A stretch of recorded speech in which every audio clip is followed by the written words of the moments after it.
गादी पर विराजमान वैराग्यस्थ उपनिष्ठ पूज्य गुरुदेव स्वामी जी के पावन आशीर्वचन हम सभी श्रवण करेंगे। तो एक बार हम समस्त नगर निवासियों को और बाहर से और भी जो भी भक्तजन आए हुए सभी से अनुरोध करना चाहेंगे कि यह अवसर आप सबके लिए है और अधिक से अधिक संख्या में आकर के अपने जीवन कल्याण के लिए सदगुरु के पावन ज्ञान गंगा में गोता लगाएंगे। बोलिए सदगुरुदेव की जय।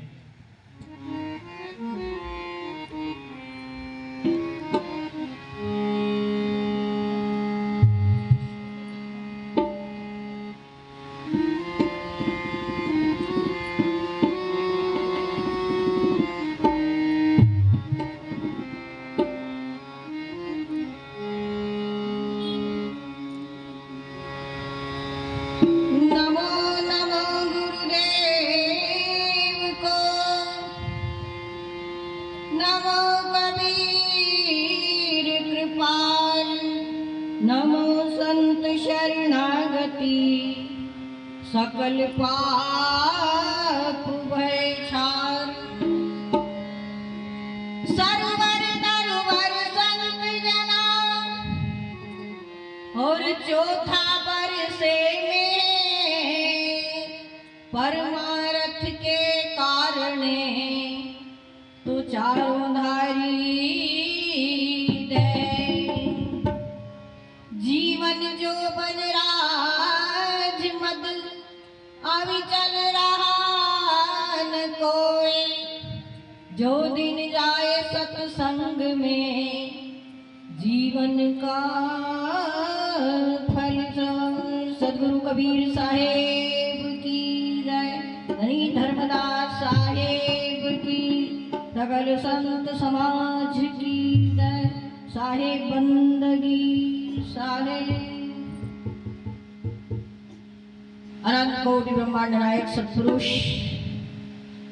श्री सदगुरु कबीर साहेब गादी पर विराजमान परम पूजनीय आचार्य साहेब के पावन चरणारविंद को कोटिशय बंदगी दंडवत। मंच पर उपस्थित संत महापुरुषों भाई बंधुओं माताओं बहनों बालवृंद,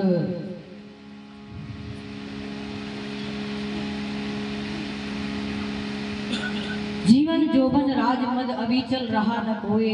और जो दिन जाए सत्संग में जीवन का फल सोए। जीवन रहने वाला नहीं, जोबन जवानी भी रहने वाली नहीं जाने की है। राज मंत्री का पद, मुख्यमंत्री का पद, प्रधानमंत्री का पद, सरपंच का पद, विधायक का पद, ये भी 5 वर्ष तक रहता है, ये भी जाने वाला। जो दिन जाए सत्संग में हमारे जीवन की जो बढ़िया जो क्षण सदगुरु के सानिध्य में बीतती है वो लेके में जाती, बाकी का समय बेकार गया। हमारे महापुरुष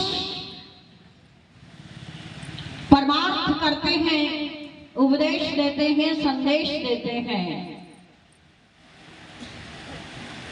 सरोवर तरुवर संत जना चौथा बरसे में परमारथ के कारणे चारों धारी है। सरोवर जो जल पीने के लिए देता है, तालाब आपके छत्तीसगढ़ में तो बहुत है तालाब, गांव गांव में तालाब, हमारे इधर तो नहीं है। तालाब, नदियां, कुआं, बावड़ी जहां हम स्नान करते हैं, ठंडा जल पीते हैं। सरोवर बहुत बड़ा परमार्थ करता है। तरुवर वृक्ष, वृक्ष की ठंडी छांव में हम बैठते हैं। खाने के लिए मीठा फल देता है। आम का वृक्ष,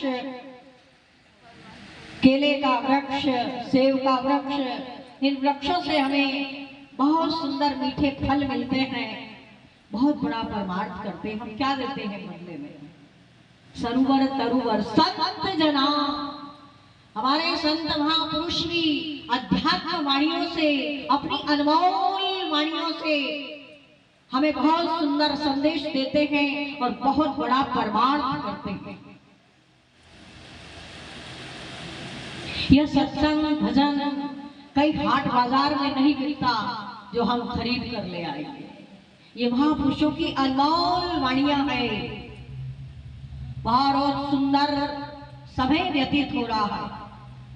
महापुरुष बहुत बड़ा परमार्थ करते हैं, बड़े बड़े भंडारे भी कर देते हैं। हम तो यदि किसी के पास एक गिलास पानी भी मांगे तो शर्म लगती है कि कैसे कहेंगे कि हमें पानी पिला दो, लेकिन महापुरुष तो मांग लेते हैं। मांगो नहीं मर जाऊं अपने तन के काल, पर परमार्थ के कारण मोही ना आवे लाज। महापुरुष कितना बड़ा परमार्थ करते हैं हमारे लिए। जीवन हमारे जीवन का कल्याण करने के लिए हमारे बीच आते हैं। सरोवर तरुवर संत जना चौथा बरसे में। राजा इंद्र समय से बारिश करता है, कभी ऐसा नहीं होता कि एक किसान के खेत में बारिश कर दी दूसरे के नहीं, बराबर। तो वो भी बहुत बड़ा परमार्थ का कार्य है। चारों धारी थे परमार्थ के कारण, चारों धारी थे। साहिब तमाम तरह का उदाहरण देते हैं। उस परमात्मा ने इतना सुंदर हमें मानव का जीवन दिया है। सत्संग करें, सत्कर्म करें, भजन करें, सुमिरन करें, साधना करें, व संत महापुरुषों के दर्शन करें। रात को ही रात, प्रभात को प्रभात, शाम को ही शाम है। बड़ा जोरदार उसका इंतजाम है। इतना सुंदर समय से सूर्य उदय होता, समय से अस्त। ऐसा नियम, यह प्रकृति का नियम। तो मेरे भाई बहन, महापुरुष परमार्थ के लिए आते हैं और हम सबको झकझोरते हैं, प्रेरित करते हैं, जगाते हैं और तमाम तरह का उदाहरण देते हैं। संत महापुरुषों का संग करो, सज्जनों का संग करो, सत्संग सुनो, सत्संग करो, सत्य की चर्चा करो, सत्य की चर्चा सुनो, सत्संग में समय निकाल कर जाओ, अच्छा संग करो, अच्छी संगत, अच्छी पंगत। कल के प्रवचन में हम सुन ही रहे थे। अच्छा संग, सज्जनों का संग, संत महापुरुषों का संग। भूल से भी मूड गमार, अज्ञानी का संग मिला तो जिंदगी में थोड़ा बहुत किया वो भी गया। बहुत सुंदर संदेश दिया कि ज्ञान घटे नर मूढ़ की संगत, ज्ञान घटे नर मूढ़ की संगत, मान घटे पर घर नित जाई। रोज रोज किसी के घर जाओगे तो मान सम्मान कम हो जाएगा। काम हो तो 1000 बार जाओ, लेकिन बगैर बुलाए अरे रोज आ जाता है। और कभी कभी जाएंगे तो बड़ी खातिरी तब जाओ, अरे साहब बड़े दिनों में मिले। कितना सुंदर उपदेश दिया कि ज्ञान घटे नर मूढ़ की संगत, मान घटे पर घर नित जाई। प्रीत घटे कुछ मांगन से, और नीर घटे वर्षा ऋतु आई। बरसात का समय आता है तो कुआं बावड़ी नल तालाब में अपने आप पानी कम हो जाता है। तो पुण्य किए कछु पाप घटे, और रोग घटे कछु औषध खाई। झूठ कपट से जाप घटे, और दुख मिटे गुरु के गुण गाई। दुख मिटे गुरु के गुण गाई। कम से कम इतनी देर की तो गारंटी है, जब तक हम लोग सत्संग में बैठते हैं, संत महापुरुषों के सानिध्य में होते हैं, तब तक कोई चिंता नहीं, कोई टेंशन नहीं, कोई तकलीफ नहीं। भूल से भी मूड गंवार, ज्ञानी का संग मिला तो जिंदगी में थोड़ा बहुत किया वह भी गया। महापुरुषों ने बहुत सुंदर संदेश दिया। प्रीत घटे कुछ मांगन से। हमारे मित्र से हमने मांग लिया कुछ, हो सकता है उसकी जेब में नहीं हो, उसने मना कर दिया तो हमारे प्रेम में कमी आ गई। क्या इतना नहीं होगा? इतना बड़ा मकान है, इतनी लंबी चौड़ी खेती बाड़ी है, दे नहीं सका, हमारे प्रेम में कमी आ जाएगी। प्रीत घटे कुछ मांगन से, नीर घटे वर्षा ऋतु आई। और पुण्य किए कछु पाप घटे। हम पाप करते नहीं तो पुण्य करने की जरूरत क्या है? हम पाप करते ही नहीं, हम तो पुण्यों के कार्य करते हैं, लेकिन सुबह से शाम तक कितना कर्म हम बना लेते हैं जाने अनजाने, और उसका लेखा जोखा निश्चित भरना पड़ता है।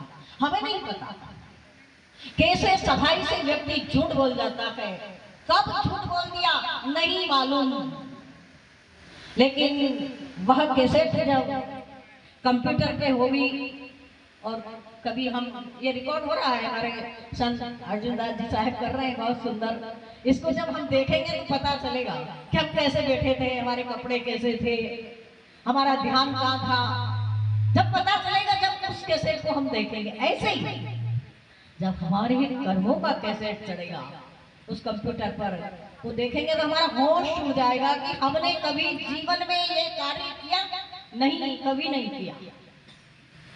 जाने अनजाने कितने कर्म सुबह से शाम तक बड़ी सफाई से आदमी झूठ बोल जाता है। बच्चे ने 10 रुपए मांगा, देना नहीं, इसलिए कहा बेटा जेब में 1 रुपया नहीं दे, झूठ बोल दिया, देना नहीं था और झूठ बोला गया। कब झूठ बोल दिया, कब कर्म बन गए, और कर्मों का लेखा जोखा भरना पड़ता। पुण्य किए कछु पाप घटे और रोग घटे कछु औषध खाई। शरीर में तकलीफ है, बुखार है, तो हमें दवाई औषधि लेना पड़ेगा, दवाई खाना पड़ेगा। झूठ कपट से जाप घटे, एक आध माला कभी करी होगा, सत्य नाम का सुमिरन कभी किया होगा, वो भी गया, पर दुख मिटे गुरु के गुण गाया। जब सदगुरु का सुमिरन साधना भजन करते हैं तो एकदम मन पवित्र हो जाता है, निर्मल हो जाता है। तो सदगुरु के परमात्मा के दरबार में सुबह से शाम तक वो बही खाते लिखे जाते हैं। मेरे सदगुरु के दरबार में सब लोगों का खाता, जो कोई जैसी करनी करता वैसा ही फल पाता। ना कोई किसी को दुख देता ना सुख देता, अपने कर्मों के अनुसार ही। अपने खान-पान के कारण कभी शरीर में भी तकलीफ हो जाती है, जुकाम लग जाता, बुखार आ जाता, कोई ना कोई रोग आ जाता है, लेकिन वो हमारी गलतियों से। कभी परमात्मा किसी को दुख नहीं देता ना सुख, अपने कर्मों से। तो आइए बहुत सुंदर संदेश देते हैं इस भजन के माध्यम से।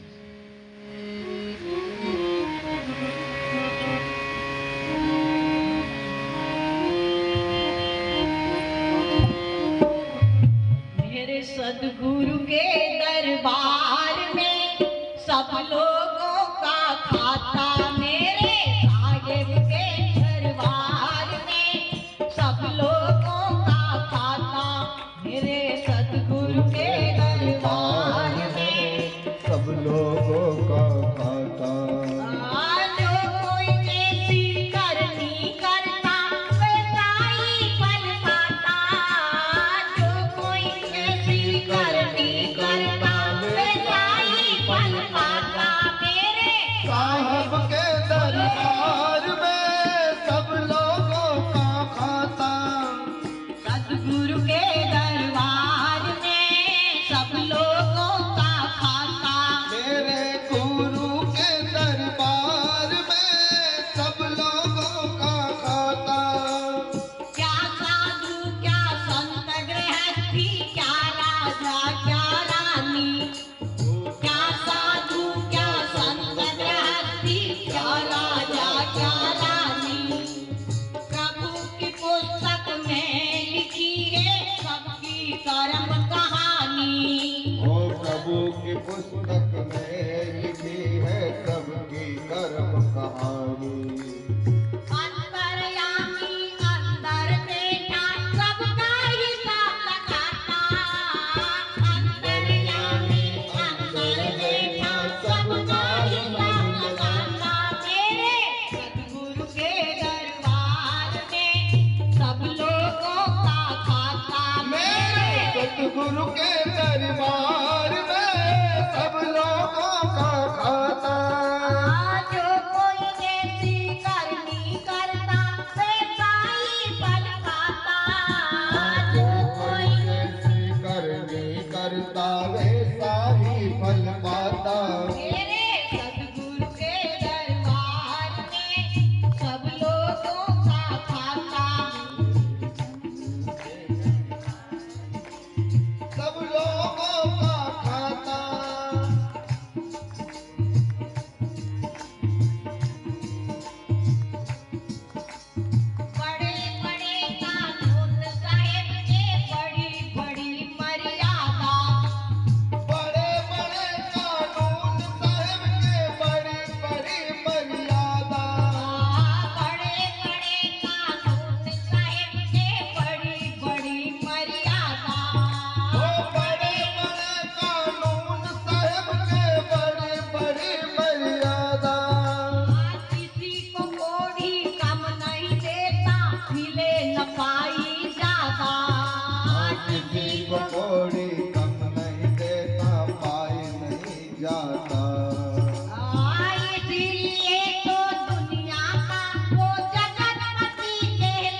दरबार में सब लोगों का खाता।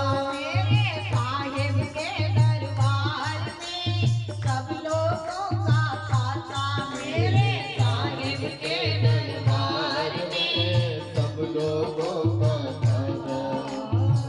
सदगुरु कबीर साहेब की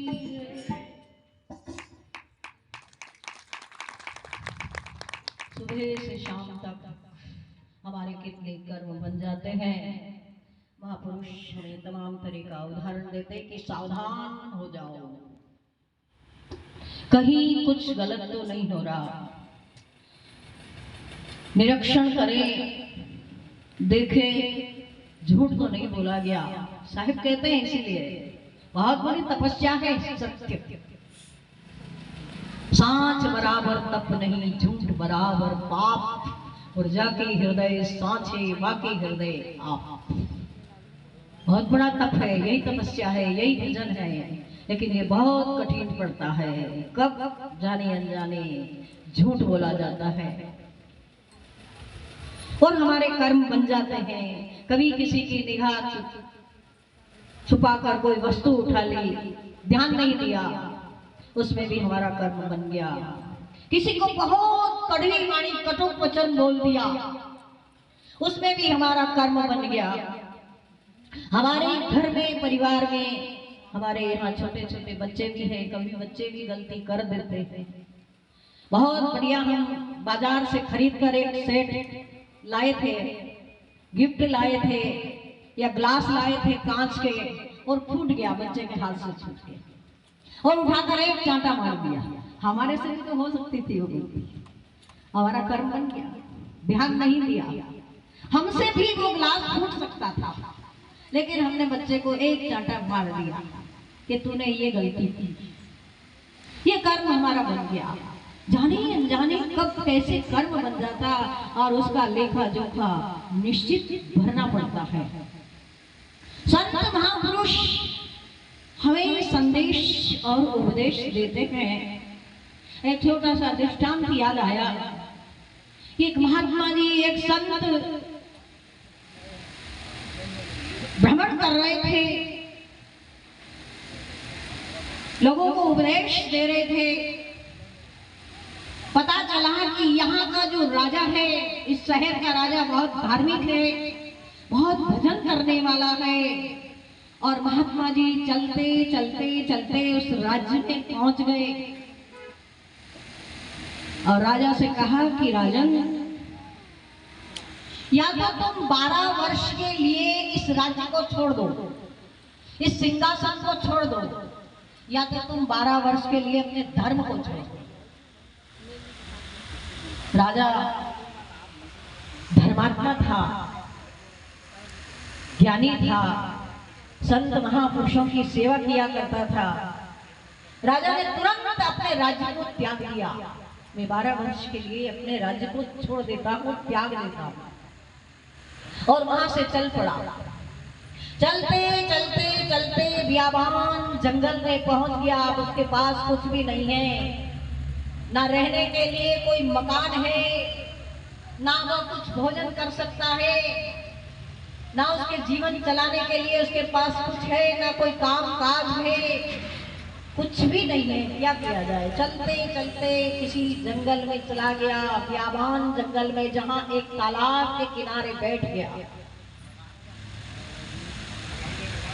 जंगल की तरफ से आवाज आई किसी के रोने की, करुणा से, बहुत करुणा करके रुदन की आवाज आई।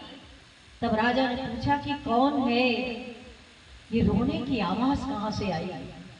वो सुन नहीं सकता उस दर्द भरी आवाज को, कौन रो रहा है। पता चला कि एक बहन है। राजा ने प्रणाम किया और कहा, क्या हुआ, तू क्यों रो रही हो, क्या तकलीफ है? कहा, मेरा दुनिया में कोई नहीं है महाराज, मेरी सहायता करो, मेरा सहयोग करो, मुझे सहारा दो, मैं कहाँ जाऊं, ना मेरे पास रहने को है, ना फिर मेरे पास कुछ खाने को है, मैं क्या करूं। राजा ने कहा, चलो मेरे साथ। लेकर चल पड़े, लेकिन जाए कहाँ? राज्य छूट गया, कुछ भी नहीं है पास में, तब उस देवी ने कहा कि महाराज मेरे पास कुछ सोने की असरफियां आप ये ले लो और एक मकान का इंतजाम करो जिसमें कम से कम रह सको। राजा ने उस बहन से कुछ सोने की असरफियां ली और वहीं शहर में एक मकान खरीद लिया, उसमें रहने लग गए। लेकिन अब भोजन की व्यवस्था क्या हो, कुछ कमाना तो पड़ेगा, कुछ काम काज बिजनेस धंधा कुछ तो करना ही पड़ेगा। उसने कहा जाओ शहर में तलाश करो कोई काम काज मिल जाए। वहां के राज्य में राजा के यहाँ एक कार्यकर्ता की सेवक की जरूरत थी कि कोई अच्छा ईमानदार व्यक्ति मिले और मेरा ये कार्य संभाल ले, लिखा पढ़ी का बही खातों का कि इसे देखता रहे, लिखाई पढ़ाई करता रहे, जो फाइलें उलझी हुई है उन्हें सुलझा दे। ऐसे व्यक्ति की, ईमानदार व्यक्ति की बहुत जरूरत थी। वह राजा वहां पहुंच गया और उस ऑफिस में काम करने लग गया। बड़े ईमानदारी के साथ सारी फाइलें सुलझा दी, क्योंकि राजा था बहुत बुद्धिमान, उसने सारे कार्य कर रखे थे। बड़ी बड़ी फाइलों को सुलझा दिया, उलझी हुई फाइलों को, और बहुत अच्छे ईमानदारी से काम करने लग गया। तो राजा ने उसकी तनख्वाह बढ़ा दी। करते करते कार्य करते करते करते समय व्यतीत होता गया। 12 वर्ष पूरा होने को आया। राजा ईमानदारी से उस राजा के राज दरबार में कार्य करता रहा। फिर एक दिन उस देवी ने कहा कि क्यों ना, हमारे पास बहुत धन संग्रह हो गया है, राजा ने भी आपकी तनख्वाह बढ़ा दी और धन का संग्रह हुआ है, तो क्यों ना ये धन धर्म में लग जाए। इसलिए इस गांव में आमंत्रण दो कि सारे लोग इस बड़ा से बड़ा भंडारा करो, उसमें भोजन करने के लिए लोग आए। जरा भंडारा हमारे संत महापुरुषों के यहाँ होता है, जरा भंडारा। कैंप में भी जाते हैं, कहीं कुंभ मेला में भी तो एक दूसरे कैंप में आमंत्रण देते हैं कि सब संत वहां पधारेंगे, भोजन करेंगे, ऐसा सबको भोजन करवाते हैं। तो आमंत्रण दिया, पूरे शहर में सारे लोग भोजन करने के लिए आए। नजदीक था 12 वर्ष पूर्ण होने को आए। तब राजा ने पूछा कि देवी तुम हो कौन, जब से तुम आई हो मुझे पता ही नहीं चला कि 12 वर्ष कैसे बीत गए। दिन दूनी रात चौगुनी होती चली जा रही। तब उस देवी ने कहा महाराज तुम मुझे स्त्री समझ रहे हो, मैं कोई स्त्री नहीं हूं, धन्य हूं आप, मैं वही धर्म हूं जो तुमने 12 वर्ष तक के लिए महात्मा जी तुम्हारी परीक्षा लेने के लिए आए थे। तुमने राज्यपाट सब छोड़ दिया, लेकिन अपने धर्म को नहीं छोड़ा। मैं वही धर्म हूं। इसलिए कहते हैं मुझे है काम सदगुरु से, जगत रूठे तो रूठन दे, दुनिया रूठे तो रूठ जाए, मेरा धर्म नहीं छूटे, परिवार छूटे छूट जाए, मेरा धर्म नहीं छूटे, मेरी भक्ति नहीं छूटे, मेरा भजन नहीं छूटे, मेरा सत्संग नहीं छूटे, परिवार छूटे तो छूट जाए। ऐसे परिवार से मुझे कोई मतलब नहीं जो मेरा सत्संग छुड़वा दे, मेरा धर्म छूट जाए, मेरा भजन सुमिरन छूट जाए।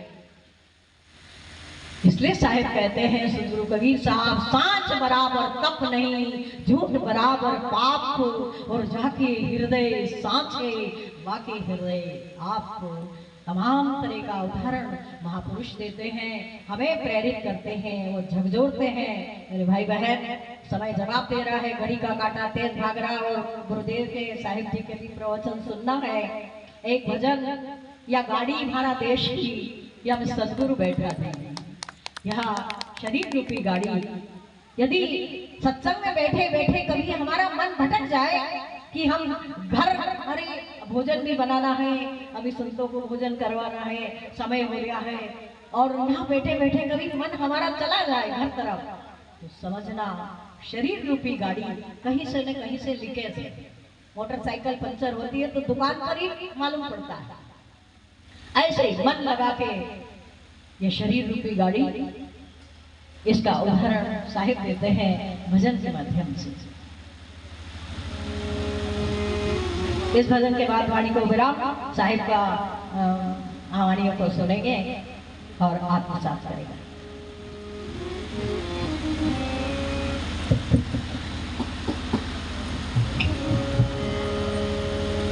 या गाड़ी म्हारा देश की, या मैं सतगुरु बैठा जी। या गाड़ी म्हारा देश की, या मैं सतगुरु बैठा जी।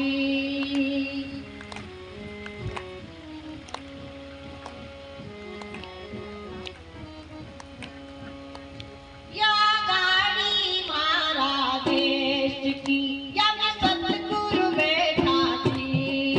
या गाड़ी म्हारा देश की, या मैं सतगुरु बैठा जी।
बोलिए सदगुरु कबीर साहेब की जय।